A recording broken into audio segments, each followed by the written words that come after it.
Di timur Pulau Jawa, ada desa kecil yang diselimuti kabut. Kabut itu bukan kabut biasa. Ia menyembunyikan sesuatu yang sudah lama terkunci. Mereka menyebutnya Gumarang. Bukan arwah, bukan iblis, tapi ingatan yang kelaparan. Dan satu persatu, nama yang terlupakan akan dipanggil kembali. Inilah kisahnya. Di Desa Karyasari, sebuah desa kecil yang terletak di pinggiran hutan lebat bernama Hutan Larung. Hutan ini dikenal keramat dan ditinggalkan sejak puluhan tahun lalu karena banyak kejadian aneh yang tak bisa dijelaskan.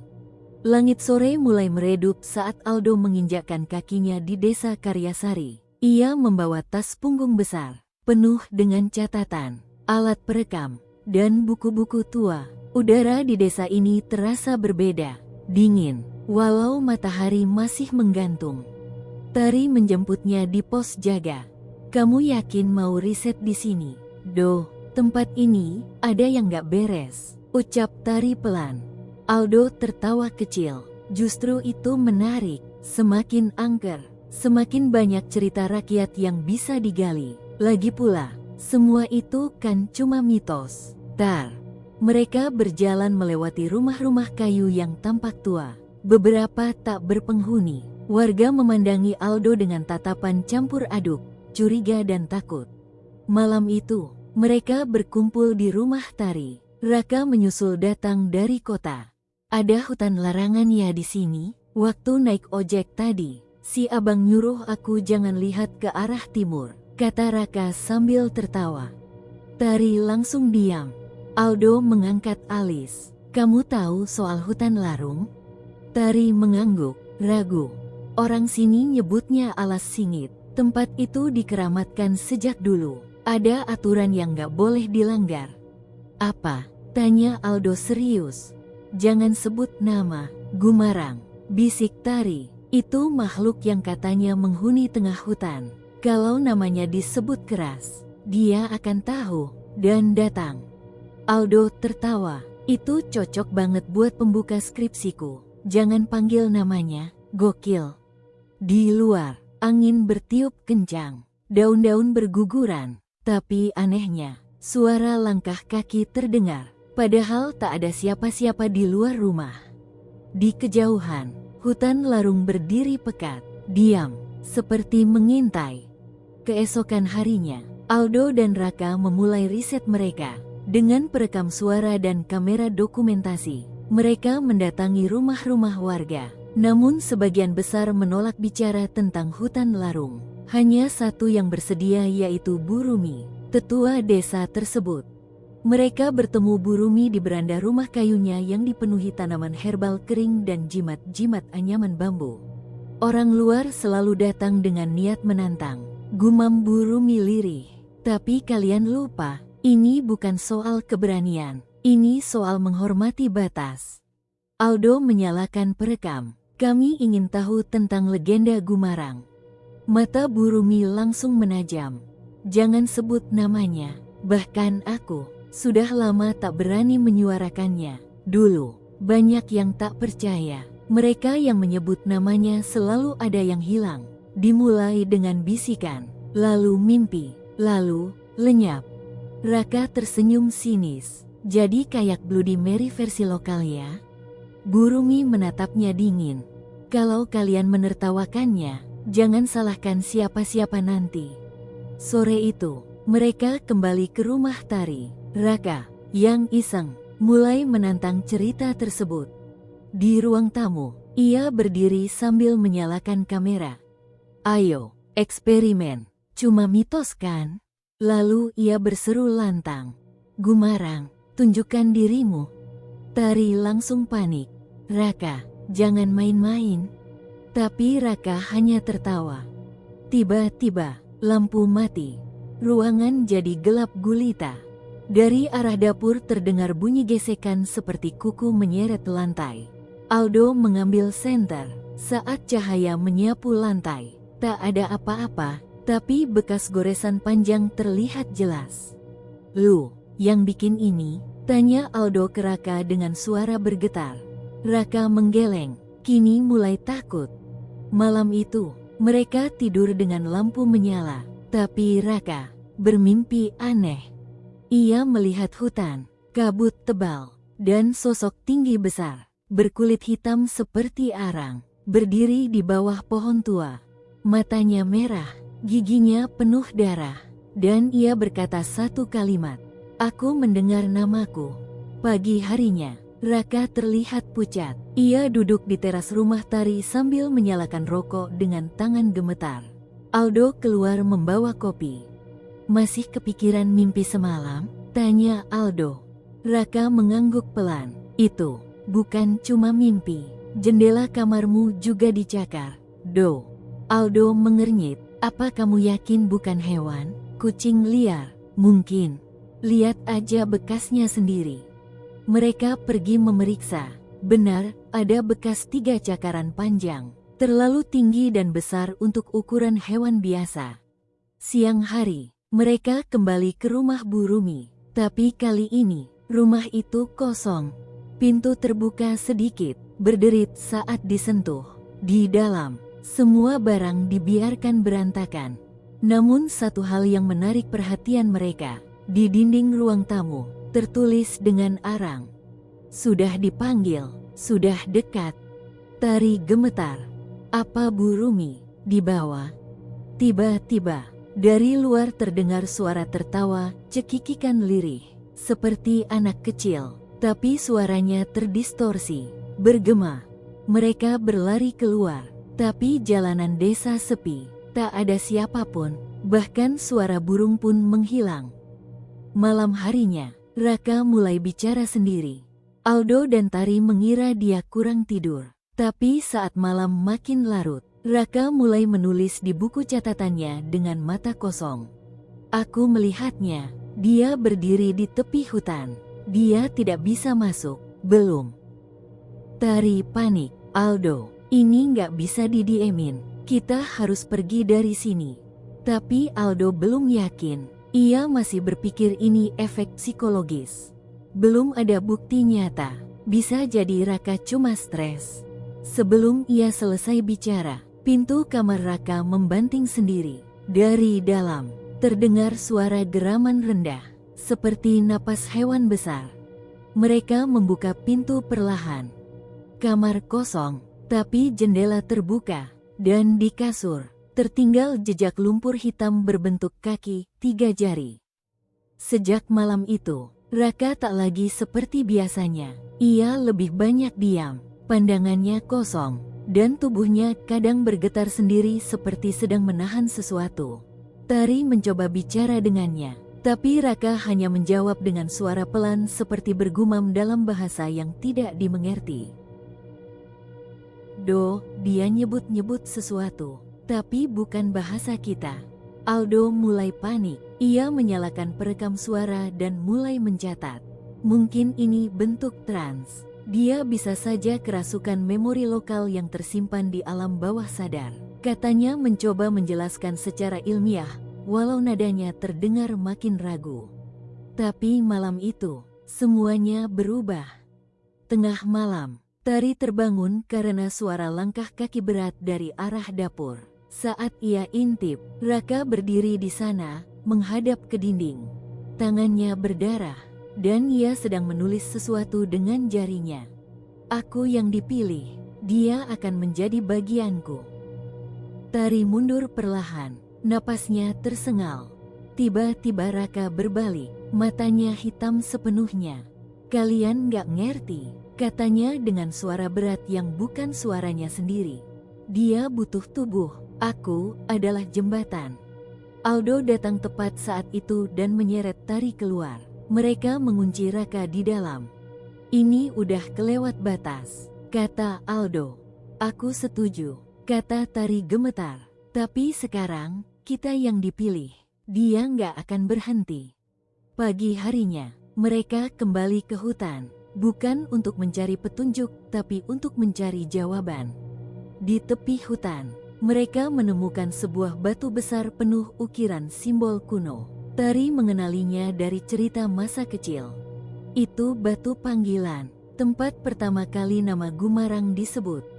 Di sekitarnya, Udara lebih dingin, sunyi, seolah hutan itu menahan napas. Aldo menyentuh batu itu, dan dalam sekejap, ia mendapat penglihatan. Api, pohon-pohon terbakar, orang-orang berlari, sosok hitam besar berjalan di antara mereka, membawa kepala manusia dalam tangannya. Suara ribuan jeritan, dan satu suara berbisik, "Panggil aku, beri aku wadah." Aldo tersentak jatuh ke tanah, matanya penuh ketakutan. "Aku lihat semuanya, mitos itu nyata." Tari menatap hutan dengan wajah pucat. "Kita harus hentikan ini, sebelum Raka hilang sepenuhnya." Raka masih dikurung di kamar belakang rumah Tari, tapi ia tak lagi berteriak atau mengamuk. Ia hanya duduk diam di sudut ruangan, menggumamkan kalimat yang sama berulang-ulang. "Buka jalan, buka jalan, buka jalan." Aldo kini lebih serius dan takut, menyadari bahwa mereka tak bisa mengandalkan logika biasa.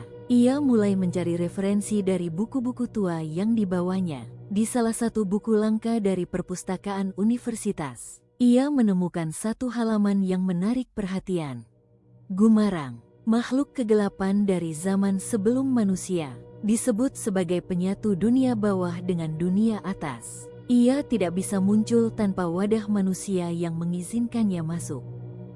Aldo menyadari sesuatu, Raka adalah wadahnya, dan mungkin masih bisa diselamatkan kalau belum terlambat.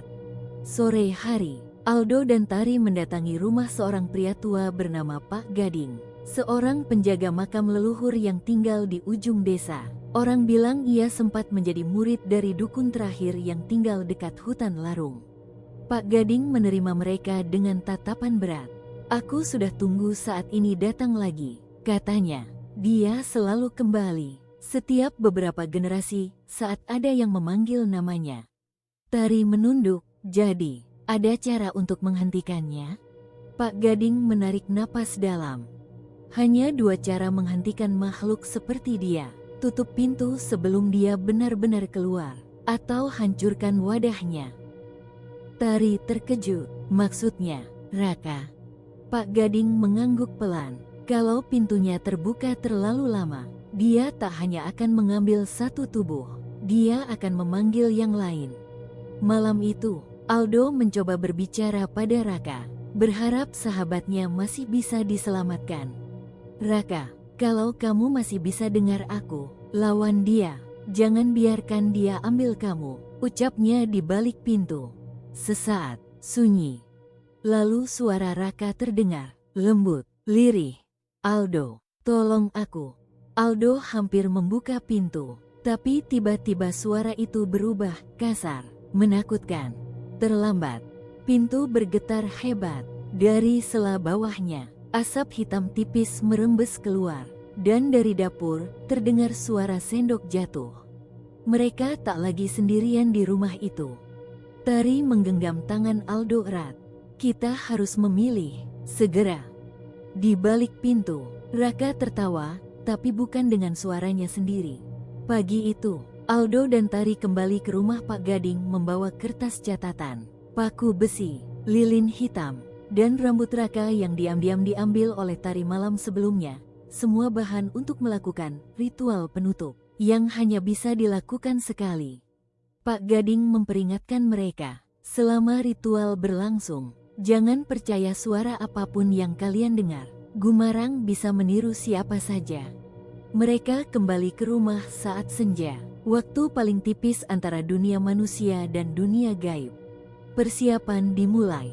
Di ruang tengah, mereka membuat lingkaran garam, menyalakan lilin, dan mulai membaca mantra dari catatan Pak Gading. Raka dikurung di kamar belakang, tapi suara gumamannya kini berubah menjadi raungan dan tertawa. Tari mulai membaca mantra, suara gemetar, tapi penuh keyakinan. Saat itu, rumah mulai berubah. Dinding-dinding bergetar, lukisan jatuh, bayangan muncul di tempat yang seharusnya terang, dan dari kamar Raka terdengar suara tangisan. Tangisan seorang anak kecil. "Aldo, itu suara Raka waktu kecil." kata Tari, menahan tangis. Aldo menutup mata. Itu bukan dia, jangan dengar, fokus. Tapi suara-suara lain mulai terdengar. Suara Ibu Tari, suara dosen Aldo, suara Bu Rumi yang hilang. Tolong aku masih hidup. Kamu bisa menyelamatkan semuanya. Bukalah pintunya. Garam di lantai mulai menghitam. Lilin satu persatu padam meski tak ada angin. Tari gemetar. Dia berusaha keluar. Tiba-tiba, Raka membanting pintu kamarnya dari dalam, dan pintu itu terbuka dengan sendirinya. Raka berdiri di ambang, tapi bukan Raka yang mereka kenal. Matanya hitam, mulutnya robek sampai ke pipi, tangan dan kakinya memanjang tak wajar. Terima kasih sudah membukakan jalannya, ucapnya. Aldo spontan mengambil paku besi dan melemparkannya ke dalam lingkaran. Mantra terakhir diucapkan cepat. Tiba-tiba, semua lampu padam, suara meledak keras. Rumah seperti ditarik ke dimensi lain. 1 detik, 2 detik. Sunyi. Lilin menyala kembali satu persatu. Raka tergeletak, nafasnya berat, tapi ia sadar, matanya kembali normal. Mereka berhasil, untuk sekarang. Pak Gading datang pagi harinya. Kalian belum menutup sepenuhnya, tapi kalian sudah membuatnya lemah. Pertanyaannya, berapa lama sebelum dia mencoba lagi? Aldo menatap hutan yang kini tampak lebih gelap dari biasanya. Ini belum selesai. Sejak ritual malam itu, Raka kembali sadar, tapi tidak utuh. Ia bicara seperti biasa, namun sering melamun. Terkadang ia terbangun sambil berteriak, seolah masih melihat sesuatu yang tidak bisa dijelaskan. Aldo mulai merasa ada yang aneh. Bukan lagi pada Raka, tapi pada dirinya sendiri. 3 hari setelah ritual, Aldo mulai mengalami mimpi berulang. Ia berdiri di tengah hutan. Pohon-pohon melengkung membentuk gerbang raksasa. Di ujung jalan, ada sebuah candi hitam tenggelam dalam kabut. Dan di sana, sosok Gumarang menunggunya. Wadah lama telah ditolak. Kini, kamu yang kupilih. Aldo terbangun. Napasnya sesak, lehernya terasa berat, dan ketika bercermin, ada bekas tangan hitam membekas di tengkuknya. Hari berikutnya, mereka mencoba meninggalkan desa, tapi setiap kali mereka berbelok ke arah jalan keluar, GPS kacau, kompas berputar-putar, dan kemudian jalanan berubah. Pohon-pohon muncul di tengah aspal, batu nisan tersebar di bahu jalan. Mereka tidak tahu bagaimana, tapi mereka selalu kembali ke depan rumah Tari. Desa itu kini menjadi perangkap. Malam itu, Raka mulai panik. Ada yang salah. Bukan aku lagi yang ditarget. Gumarang, pindah ke kamu, Do. Tari menangis. Enggak, jangan mulai lagi. Kita udah selamat. Tapi Aldo hanya diam, pandangannya kosong. Dia nggak mau wadah. Dia mau masuk sepenuhnya ke dunia kita. Dan untuk itu, dia perlu pengorbanan.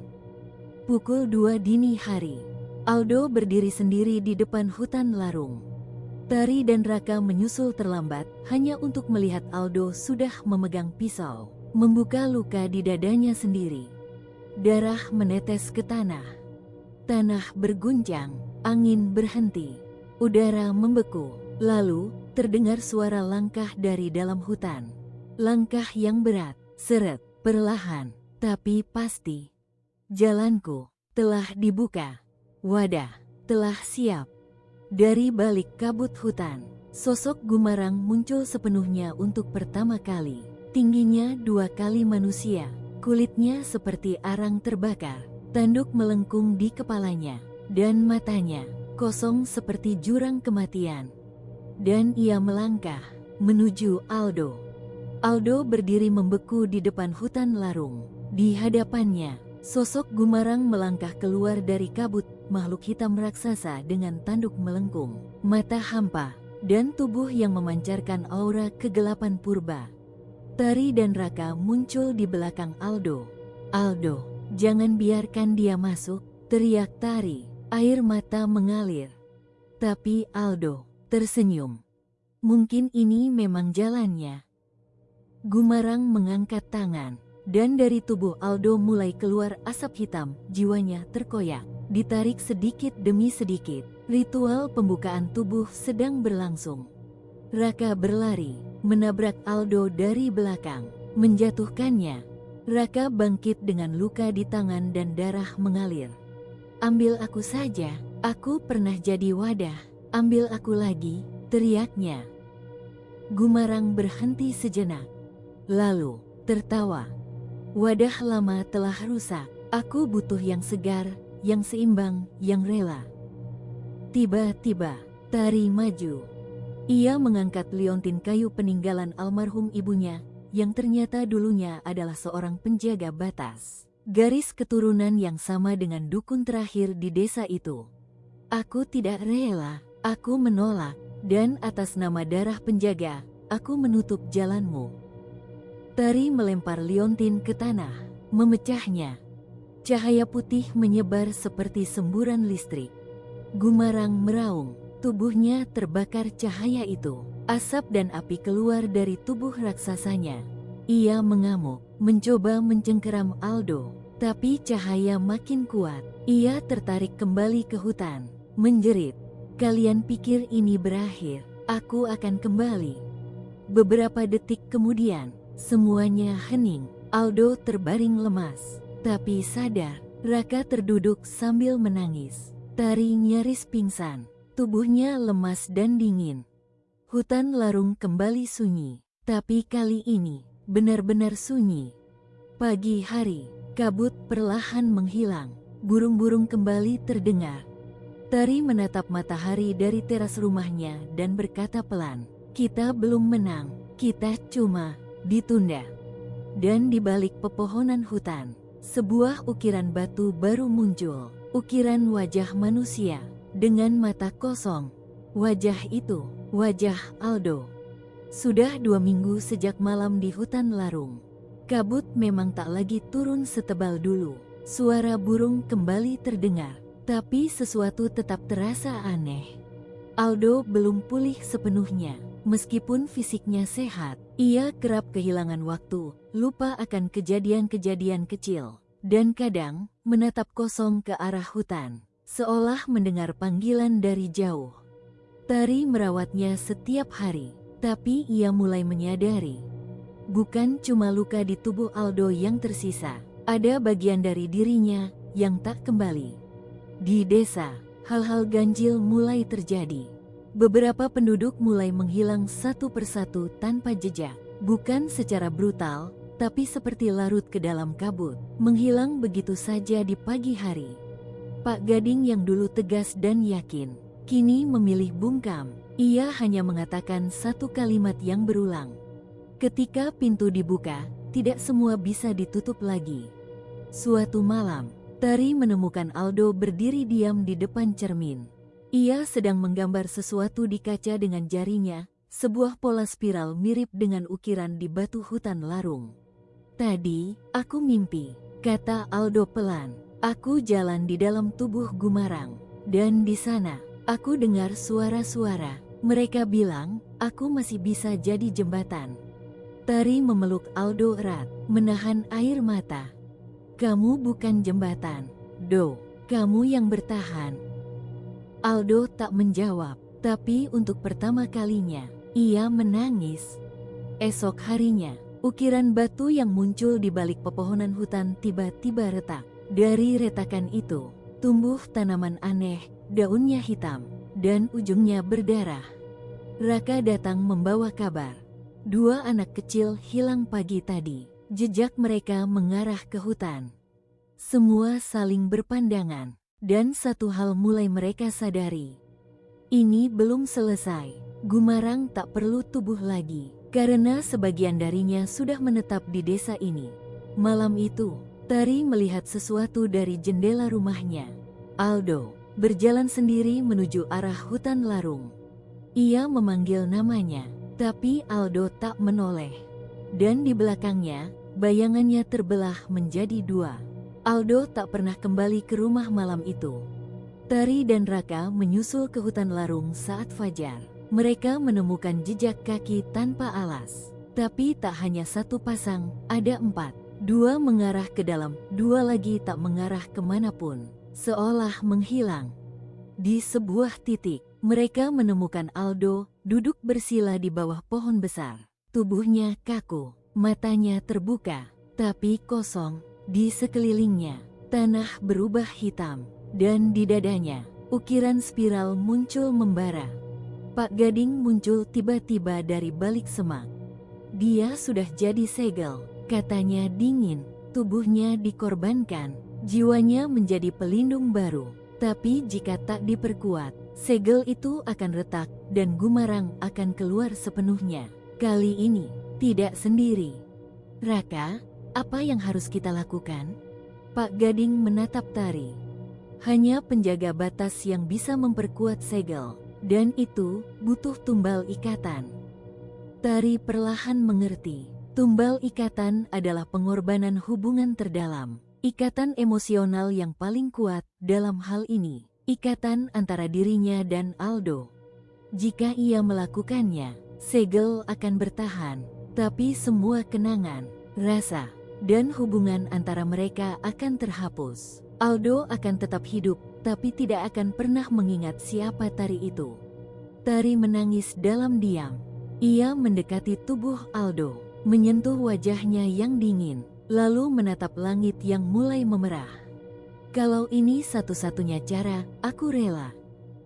Ia menggenggam liontin ibunya yang telah retak, lalu menekannya ke dada Aldo. Cahaya terang menyilaukan muncul, dan angin berputar seperti badai. Gumarang menjerit jauh di dalam tanah. Spiral di dada Aldo menyala, lalu membeku menjadi simbol putih. Beberapa jam kemudian, Aldo bangun di rumah sakit desa. Ia melihat Raka duduk di sampingnya. Lo sadar juga, bangsat, gue kira udah jadi zombie. Canda Raka, menahan air mata. Aldo tersenyum lemah. Gue, di mana ini? Lo siapa? Raka terdiam.